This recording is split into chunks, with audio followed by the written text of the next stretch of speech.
Okay, so we'll get started. Our speaker today is Professor Chen, who is an associate professor at the University of Massachusetts Amherst. Although I should note that from January the 1st, he's actually going to be at the University of Southern California. So he has a PhD in mechanical engineering and materials science from Yale. He then did a postdoctoral fellowship at the Lawrence Livermore National Laboratory. He has a number of awards, including the SME Outstanding Young Manufacturing Engineer Award. He has an NSF Career Award, UMass Outstanding Junior Faculty Award, and he serves as an associate editor for the journals Materials Futures and Scientific Reports. I should also note that Chen and I have been collaborating for like the last 2.5 years, and we currently have a collaborative NSF grant that was awarded last summer that we're working on to use additively manufactured materials to directionally crystallize them and try and make turbine blade materials. So Wen's talk today is going to be on additive manufacturing of emerging complex alloys. Thank you, Wen. Thank you very much, Ian. Thanks for the very kind introduction and the kind invitation for to this seminar series. I'm very excited to visit this campus. This is the first time I came here, although it's just 2 hours away. Yeah. So beautiful campus. Thank you. Thanks very much for coming to the seminar. So today I'm going to talk about some of my recent work with my group on additive manufacturing of complex alloys. Okay. Before I start, I would like to thank my postdocs, PhD students, and also these funding agencies, and in particular, some collaborators on other campuses. For example, Professor Tinju in solid mechanics at Georgia Tech, and some colleagues in different national labs. Okay. And so as we all know, the increasing demand for materials are requiring the materials to become more and more complex, right? So this trend can be found in many examples, from steels to dental alloys, to aerospace superalloys, to metallic glasses, or sometimes also called amorphous alloys, and even functional materials such as thermoelectric materials. So you can see the composition are becoming increasingly complex, right? So these compositional complex alloys are also sometimes called high entropy alloys because of the high entropy of mixing. So why do we like these compositional complex alloys? Before we discuss this problem, let's start with a different field, microelectronics. I think we are all pretty familiar with this so-called Moore's law, which describes that the overall processing power of our computer doubles almost every year, right? This is a very rapid growth rate. So how about metals?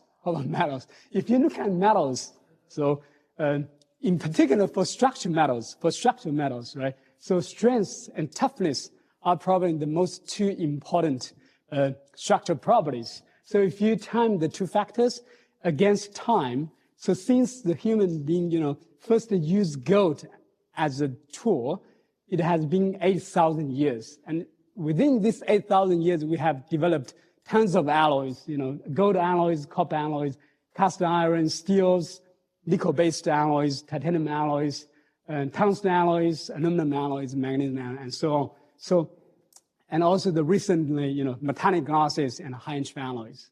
So how about the properties? If you look at the properties, strength times toughness, it increases from 2,000 to about 200,000 over 8,000 years, which means the property doubles every 600 years, which is much slower than microelectronics, right? However, I think we all agree that for metals, even a few percent improvement is a big deal, right? It can bring huge economic impact, right? So, and in particular, in this diagram, you can see that these high entropy alloys represent a new milestone in the history of metal development, right? So, so what's the difference between high entropy alloys with conventional alloys? So in conventional alloy design, you take one major element as a solvent, and then you dope small concentrations of other elements as the solutes, which form those dilute alloys, right? So for example, in steels, you take iron as a solvent, and then you add a little bit carbon, add a little bit chromium inside. And if you want to make soda, you take the tin as a major solvent, and you add a small amount of lead to make soda. If you want to make bronze, you take the copper as a solvent, and you add a little bit amount of tin and zinc, right? In contrast, high entropy alloys are a class of alloys that are mixed with multi-principal elements, which means you can take aluminum, iron, nickel, copper, all in significant proportions, right? So this allows you to access the central region of the phase diagram, in contrast to the corners of the phase diagrams for conventional dilute alloys, right? So this obviously opens a vast compositional space for us to explore new materials, right? And besides the vast compositional space, there's also fundamental difference in crystal lattice structure between high entropy alloys and the conventional dilute alloys. So in conventional dilute alloys, because it's based on one major solvent, so other elements are all in little amounts, so which gives you very little crystal lattice distortion inside. In contrast, in high entropy alloys, because it's made of multiple elements all in significant proportions, and those elements may have quite different atomic radii, right? So that will give you quite significant lattice distortion, right? Along with the very high entropy of mixing effect. And these effects will often give us excellent material properties such as high strength, high toughness, high creep resistance, and so on. So for example, this is an Ashby chart showing you the fracture toughness versus yield strength. For a lot of engineering materials, you can see that the high entropy alloys exhibit a great combination of very high yield strength and very high fracture toughness, right, compared to other engineering materials. So it is good that high entropy alloys offers us new opportunities for new material design. But on the other hand, it also brings us challenges in processing of these complex alloys by conventional manufacturing technologies. For example, if you do casting of those high entropy alloys, you often end up with a lot of defects such as casting pores or macro scale elemental segregation inside. So these are largely due to the high viscosity of these concentrated alloys and also the different melting temperature points among different elements, right? So today I will talk about some of our recent work on developing new manufacturing technologies to engineer these complex alloys with extreme mechanical properties. And specifically, I will talk about two additive manufacturing tools. The first will be laser additive manufacturing, and the second is direct ink writing. And in the end, I will highlight some of our recent work on using additive manufacturing as a tool for high throughput materials discovery. So there are two kinds of laser additive manufacturing technology. The first is called laser powered bed fusion, and the second is called laser directed energy deposition. So in laser powered bed fusion, you have a printing substrate, and then you spread a layer of powder onto the substrate, and then your laser selectively fills the region you want to melt, and then after you print one layer, you lower down the printing substrate, and you spread the second layer of powder, and you melt the second layer again. So this allows you to build a 3D object layer by layer. So whereas in laser directed energy deposition, so the powders are fed. The powders are fed through the nozzles, and once the powder come out from the nozzle, they will be melted by the laser in the center to be deposited onto the substrate to achieve layer by layer deposition. So in both laser additive manufacturing processes, the transient laser powder interactions will lead to very large thermal gradient and very high cooling rate. So if you look at this diagram, thermal gradient versus cooling rate, you will see that laser additive manufacturing delivers much higher thermal gradient and cooling rate compared to conventional casting by several orders of magnitude, right? So these extreme solidification conditions will lead to far from equilibrium solidification microstructures and hence unusual material properties, which I will show you later on. So this will open a lot of opportunities for fundamental science and engineering applications. So in our group, we have studied a lot of metal alloys by laser additive manufacturing. For example, we studied high-strength steel, and we use the laser printing conditions to tune the dislocated cell structures in the steel. And we have also studied high-temperature nickel-based superalloy, where we can tailor the site-specific precipitates in the alloy.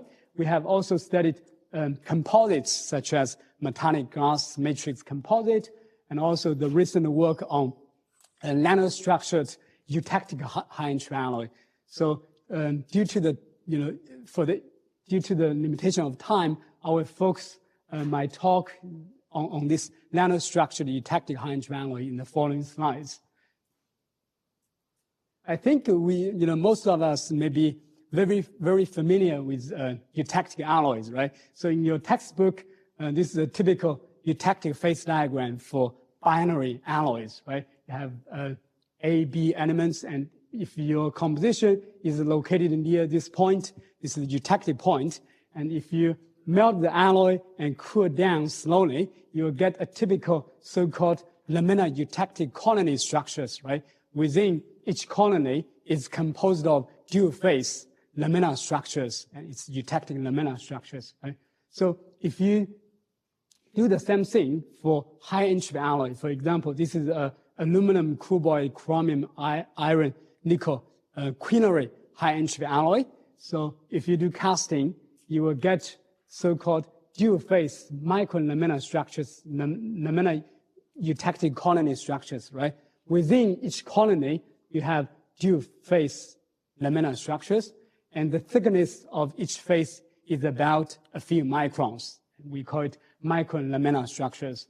And in this specific eutectic high-entropy alloy, you will see that it's composed of dual phase of FCC and BCC. And in the FCC, it's actually ordered. You have some ordering inside. So ordered FCC is called L12, right? And the BCC is also ordered, which is called B2 structure. So those dual phase laminae are ordered FCC and ordered BCC with some ordering at least.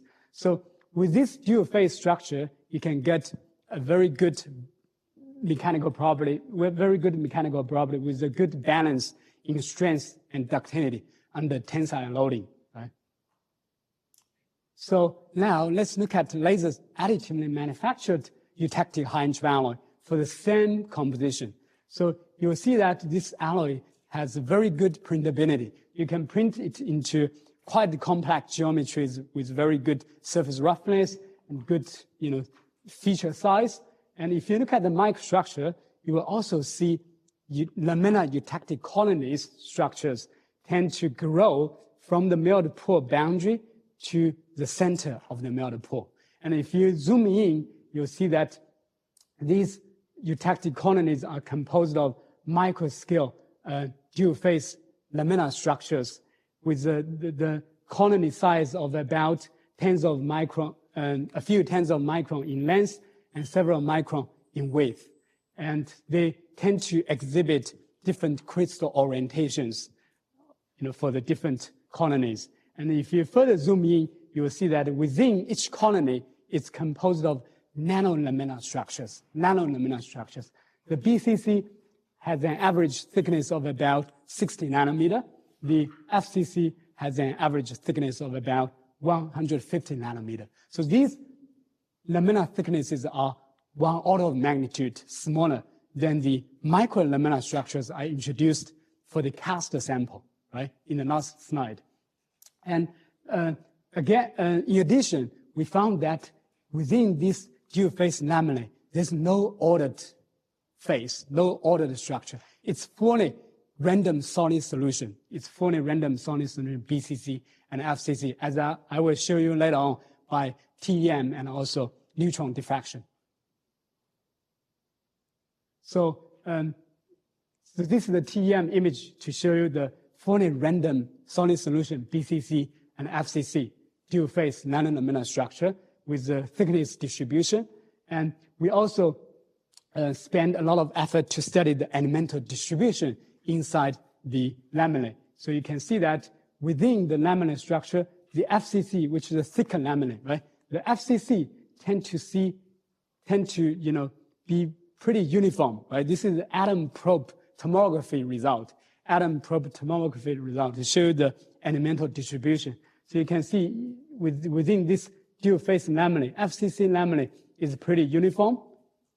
All the 5 elements are uniformly distributed, whereas the thinner BCC laminae, shows some feature very, analogous to the spinodal decomposition, right? So you have 2 different type of regions. One region is rich in iron, cobalt, and chromium, and the other region is rich in nickel and aluminum.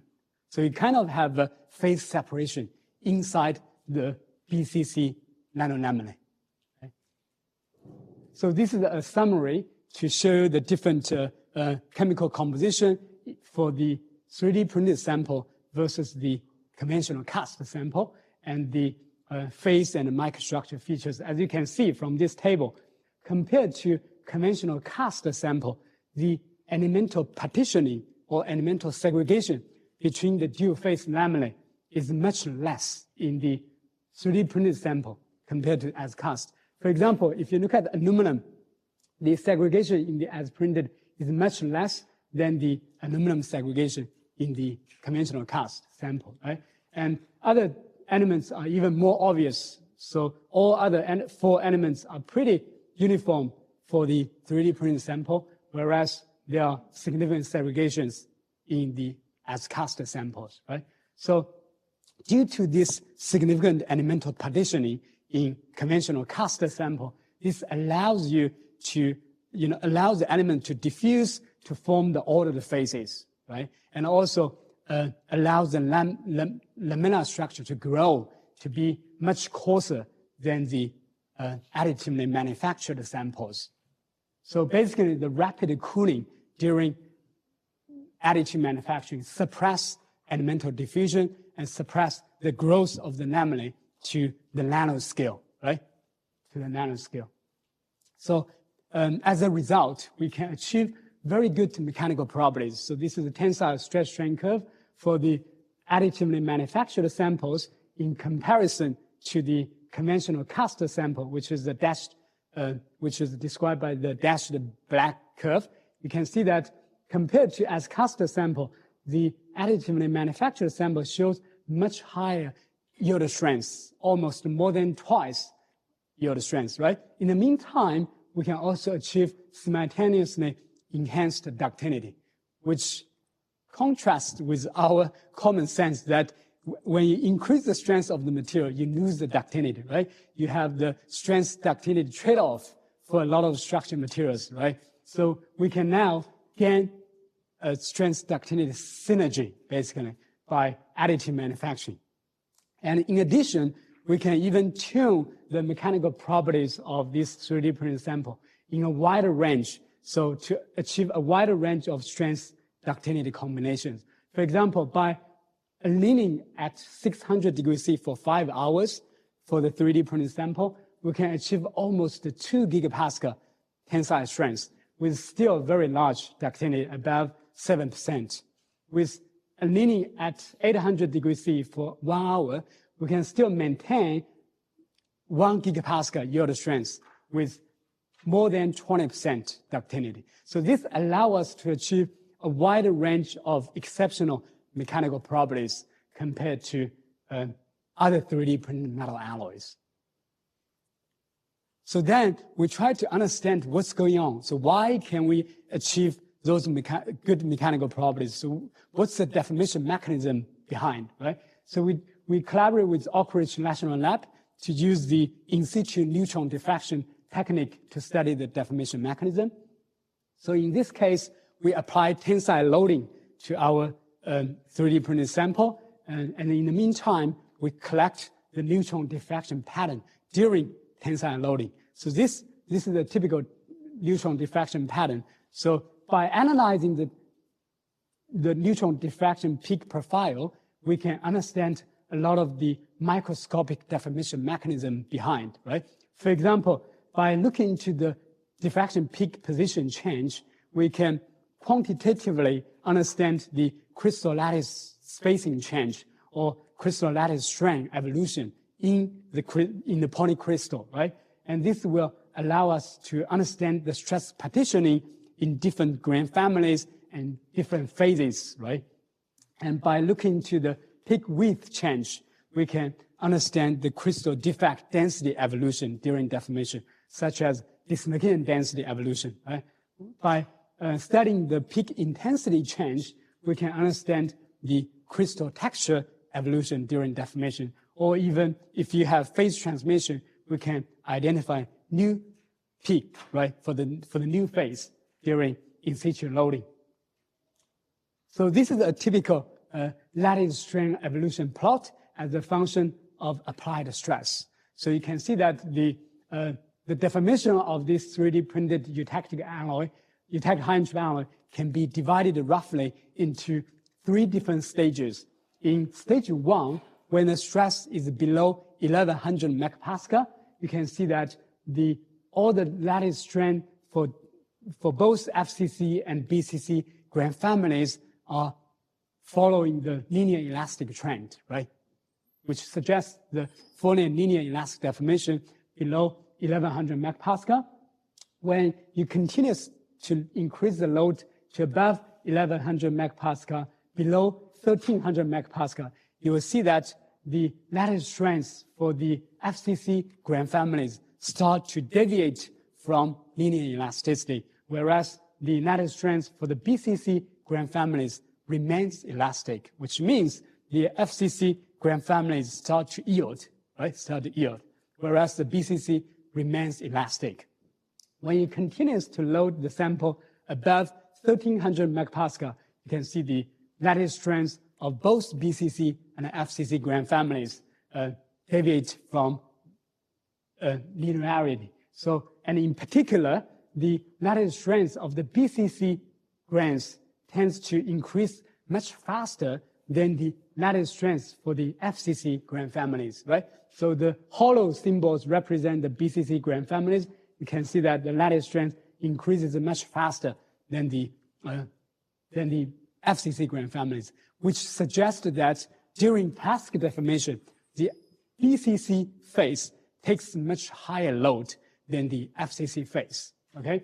And by analyzing this lattice strain, by combining this lattice strain plot with crystal plasticity finite element modeling conducted by my collaborator, Professor Ting Zhu at Georgia Tech, we can partition the overall flow stress into individual phases. So after stress partitioning, you can see that both FCC and BCC phases carries, shows very high yield strength.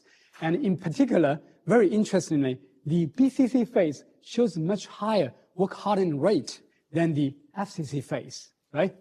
So, which is very unusual because typically you will expect the FCC phase shows much higher work hardening rate than the BCC phase. And the BCC metals typically deform very, flat in the plastic region, but not in this case, okay? We also try to analyze the diffraction pattern with increasing strengths. as you can see, with increasing the plastic strain, we can see very evident peak broadening during continuous deformation. And this suggests the continuous increase of dislocation density inside the material. And we plot by some quantitative peak width analysis, we can analyze the dislocation density evolution as a function of applied strain. So you will see that in the as printed state, even before plastic deformation, you already have both phases already have very high density of dislocations on the order of about 10 to 14 to 10 to 15 per meter square. So this is a very high density of dislocations, right? So which comes from 3D printing because of the very high thermal stresses. So the materials are heavily deformed during 3D printing, okay? So, and with increasing deformation, you can see that the dislocation density increases much faster in the BCC nanoanomaly than the FCC nanoanomaly, right? Which is consistent with its higher strain hardening rate, right? And to confirm this, we also worked on the TEM characterization of the dislocation structure evolution. So we collaborate with my colleague, Professor Calvin Shea at Texas A&M University. So we try to use the precision electron diffraction TEM technique to understand the dislocation structure evolution. So you can see that in the as printed state, even before plastic deformation, we already see a very high density of dislocations in both phases. And with increasing deformation, the dislocation increases much faster in the thinner BCC nanoanomaly, than the thicker FCC nanoanomaly, right? And the dislocation tend to aggregate at the laminar interfaces, which suggests that those laminar interfaces can serve as barriers and also sinks for dislocation motion, right? To give us sustained strain hardening. And very interestingly, if you look at the dislocation profile inside the thin BCC nanoanomaly, you will see that a lot of dislocation tends to be curved, which is also unusual because for many BCC metals, if you deform it and look at under TEM, you will see that they tend to show a lot of long screw dislocations, whereas in our case, the dislocations are much more curved, which means you have both edge and screw dislocations going on. This more isotropic dislocation glide behavior, of course, helps to sustain the work hardening and dislocation multiplication inside the material. And in addition, we also see a lot of stacking faults in the FCC nanoanomaly, which also helps to increase the strain hardening rate. So to summarize this work, we harness the rapid sonification condition or extreme sonification condition of laser additive manufacturing and the eutectic high-entropy alloy compositional effect. By utilizing the eutectic high-entropy alloy compositional effect, we can get this so-called laminar eutectic morphology, right, after sonification.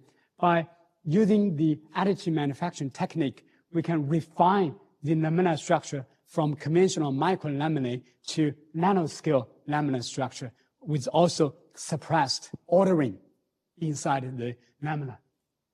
So this gives us quite unique microstructures and mechanical properties. So next, I will switch gears from far from equilibrium materials to close to equilibrium materials by direct ink writing.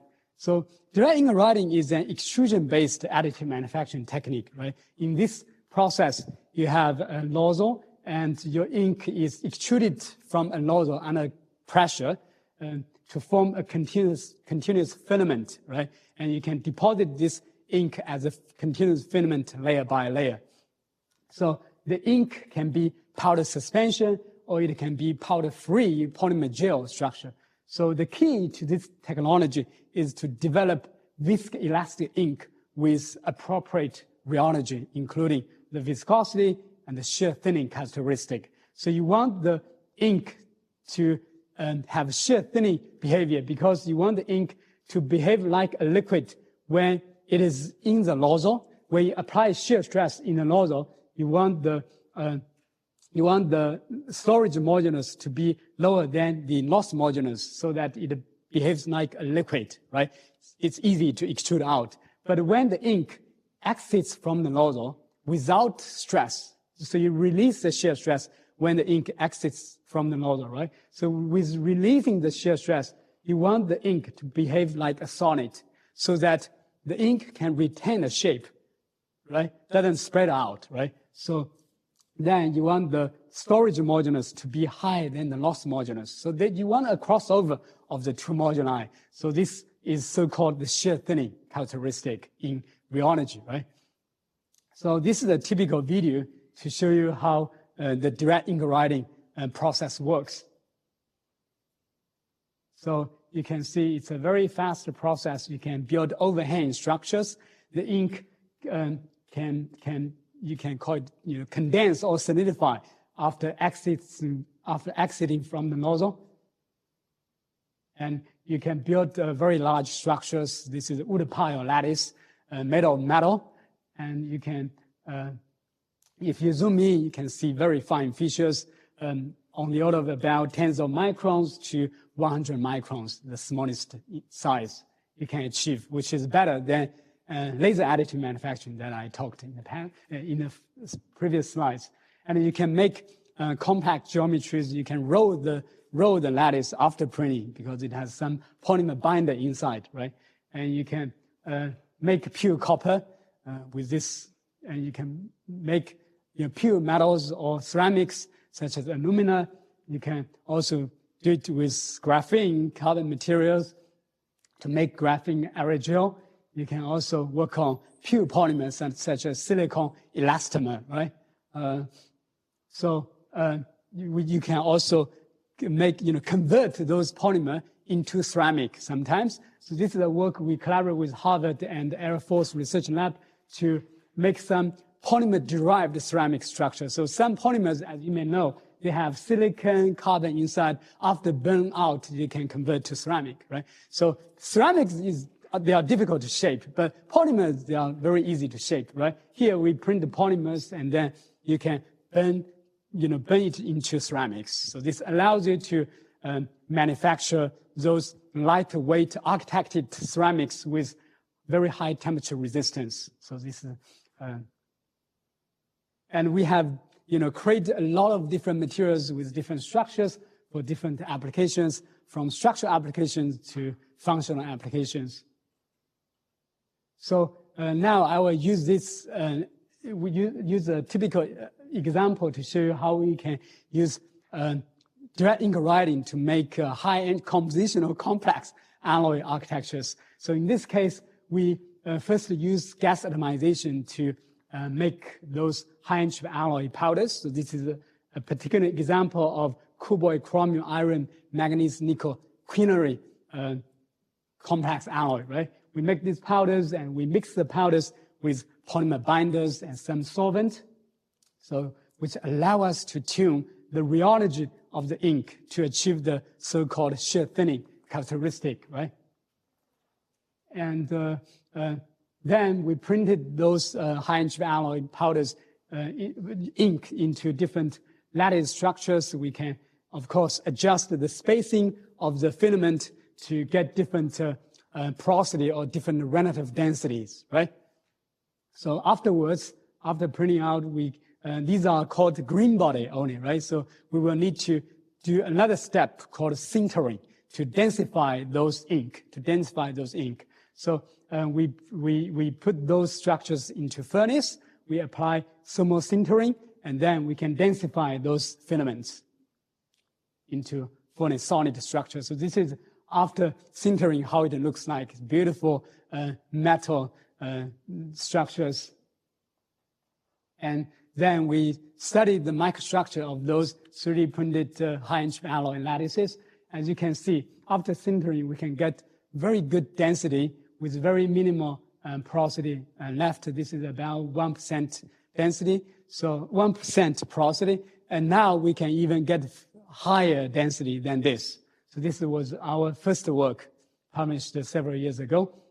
And after sintering, this is a single phase FCC high-entropy alloy, and you can see it's equiaxial grain structures with a lot of linear twins inside. That's why linear twins are very typical for a lot of sintered materials.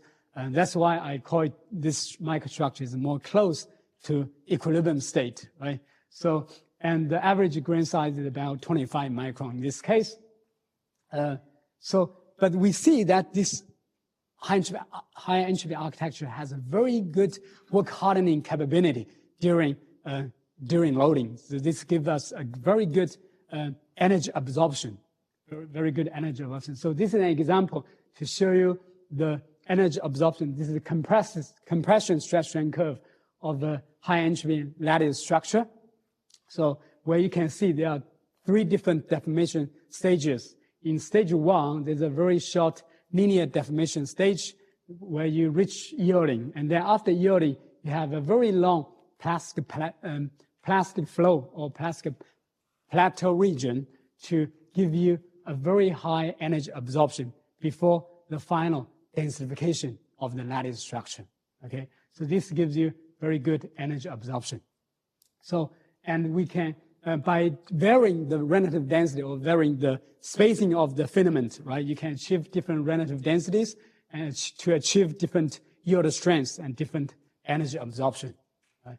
So if you compare the energy absorption of this high entropy alloy lattice structure with conventional metal architectures or metal forms, right, you will see that these high entropy alloy lattice structure with the same density, they show much higher energy absorption than conventional metal forms or metal architectures. So we also study some functional applications of those high entropy alloy architectures. So this is an example where we synthesize high entropy multi-scale or hierarchical high entropy alloy architectures for catalyst applications. In this case, we mix pure nickel, manganese, and iron powders in the ink, and then we sinter the 3 different metal powders into alloy. So it will be nickel, manganese, iron, high entropy alloy powder, high entropy alloy solid solution after sintering, right? So then after we get this alloy, we apply another step called de-alloying to introduce a lot of nanopores, So de-alloying is an electrochemical process to release some metal elements and leaving a lot of nanopores in the solid solution alloy. So this way, we can combine the 3D printed macro scale pores with the incomplete sintering induced microscope scale pores. So here, I want to mention that we intentionally do incomplete sintering to leave some micropores in the ligament, in the filament, so that we have both macropores and micropores from incomplete sintering, and also the nanoscale pores from de-alloying. So this way, we can achieve very hierarchical porosity from nanopores at the background, nanoscale pores from de-alloying, which give us very high surface area for electrochemical applications such as catalysis, right? It also gives us very some other pores, microscale pores and macroscale pores for rapid mass transport, right? Because for a lot of nanoporous material, although they have high surface area, they don't have rapid transport, so they're often limited by transport kinetics. So by doing this, we can combine rapid transport in the mesoscale pores with the high surface area from the nanoscale pores, right? So next, I will spend some time to talk about our recent work on high throughput materials discovery by additive manufacturing. How many minutes do I have? 10 to 15 minutes. Okay, I think that's enough. Yeah. So really the project is driven by the question that within the huge complex alloy space, right, how can we identify the alloy compositions more efficiently or more rapidly? So what alloy composition may be good for a certain application, right? Because if you have 5, 6 elements, it's too complex. You can have very large alloy space to explore, right? So before we think about this question, let's first look at how many complex alloys are there in potential. How many potential complex alloys are there? So here I listed the periodic table where I highlight those metal elements that are often used in alloy design in pink color. Okay, so we have about 37 elements that are often used in alloy design, in our alloy design.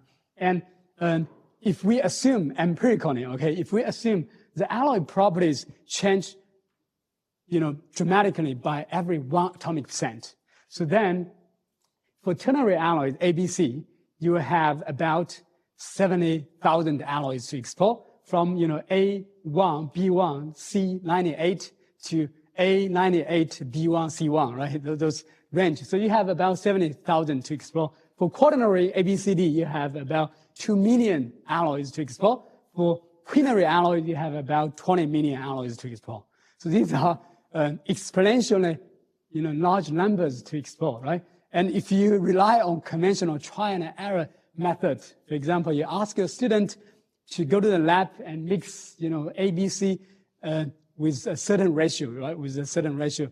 And even though Professor Ian Bake's students are working very hard, using their arc melting and casting machine, then you are probably, you need to make the alloy first, and then you characterize the alloy, cut the alloy, polish the alloy, go to SEM, TM to look at the microstructure, do the hardness, do the tension test to see how good they are. So even though his students are working really hard, they may probably, work 1 alloy per day, which is already maybe the extreme condition, right?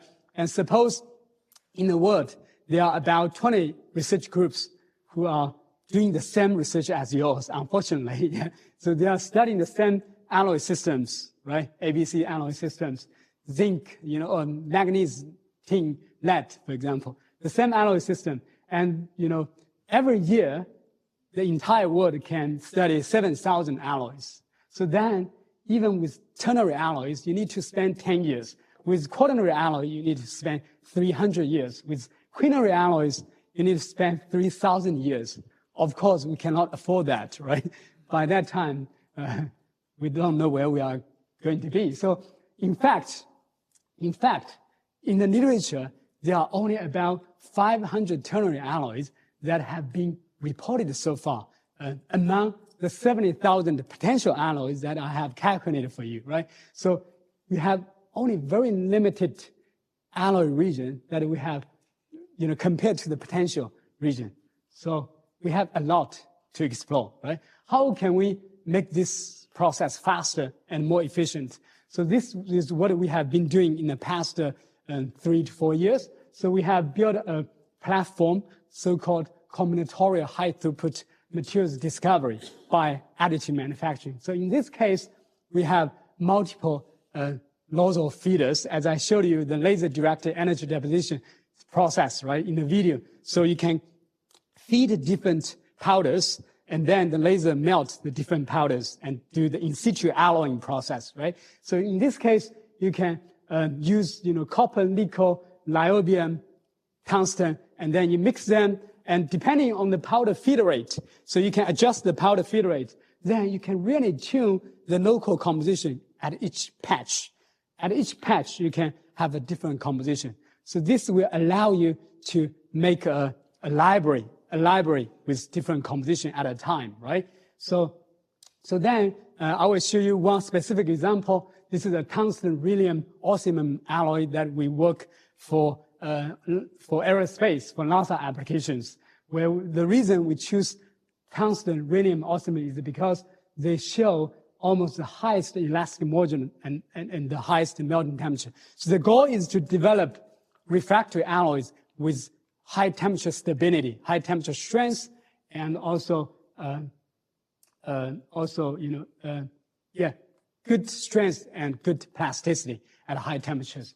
So that's why we try to pick the highest melting temperature elements with the highest Young's margin, because usually for pure metals, modulus scales directly with the strength, right? So we also looked at their entropy of mixing. They are comparable, which means they may show potential to mix with each other to form solid solutions that will give us good plasticity, right? So, and then we tried this process, and in this process, we only used the 3 powder feeders. So then we built the entire library. If you zoom in, you can see each patch has a little ingot, Unlike Professor Ian Bake's big ingot, we have small ingot, with different composition from A, B, C, D, different places, okay? So the entire library consists of about 300 alloys at a time. We can build it within 3 hours, not a year, okay? Certainly. Then we use the high-speed X-ray diffraction in SLAC, Stanford. This is the national lab in Stanford, right? So we use the high-speed X-ray diffraction to map out the phase constitute for different alloy patch, So this will allow us to rapidly screen which alloy has which phases, right? And then we also probe the hardness in a very high throughput way. And we can do hardness mapping from room temperature up to 1300 degrees C. So this will allow us to identify which alloy compositions may show higher hardness than other alloy compositions at what temperatures, right? So this, as you can see, it seems that these alloy regions consistently shows higher hardness than other alloy regions across a wide range of temperatures. So this will allow you to really rapidly identify which alloys may perform better than others. So after screening down those alloys, after down selecting those alloys, we pick several compositions within that region to do more detailed, compression testing here. So this is a compressive stress strain curve for those 5 different alloys within that potential regions. You can see that these alloys really show very high yield strengths, up to almost 2.7 gigapascal yield strengths. And some alloys also show very good plasticity, above 10% or even 15%. So this is really great mechanical properties compared to other refractory high-entropy alloys in the literature, okay? And we also performed high temperature compression to see the high temperature performance. So you can see this alloy shows very good high temperature stability. Even, at 1400 degrees C, the strength drops from room temperature 1.8 gigapascal to 1.3 gigapascal. Very minimal drop if you heat the alloy to 1400 degrees C, which will allow it to be used for a lot of extreme applications, right? So this is the yield strength versus temperature, where you can see this alloy shows much better temperature resistance compared to the state-of-the-art nickel-based superalloys in aerospace or some other refractory alloys in LASA applications. So with that, I want to summarize my talk. I have presented a few different additive manufacturing tools that allow us to process those complex alloys, and it ends up with complex microstructures and good mechanical properties. And it also allows us to rapidly design new materials much faster and much more efficiently. Yeah. Thank you for your attention.